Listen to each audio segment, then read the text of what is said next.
Hello friends, இப்போ பார்க்க இது வந்து ஒரு கருஞ்சவலை மோளை. கருஞ்சவலை மோளைன்னா இந்த மாடு ஒரு 10 கறக்கும். 10 கறக்கும்னா இவ்வளோ ஒரு மடிகாம்பு, இவ்வளோ ஒரு கால் துப்புரவு. இந்த மாடு மெட்டு விடாமல் இருக்கணும்னா நம்ம என்ன செய்யணும்னா, 1 கிலோ ஒரு பக்கா சுண்ணாம்பு கல்லை நீற்றணும். ஒரு பக்கா சுண்ணாம்பு கல்லை நீற்றி இப்படி பருங்குட்டு மாட்டுகளுக்கு தண்ணியில் ஊற போடணும்.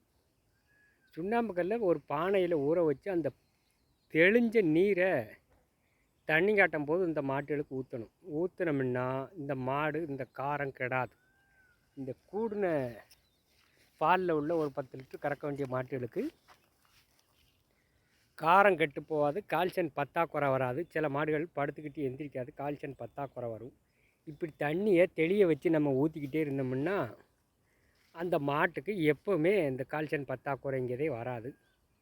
இது அந்த மாடு ஆரோக்கியமாக இருக்கும், நோய் எதிர்ப்பு சக்தி அதிகம்.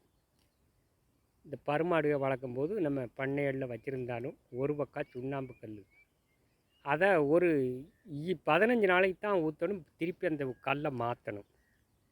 அதுக்காண்டி 3 மாத கணக்கில் வச்சுருக்கப்பட 15 நாள் டயம் அந்த கல்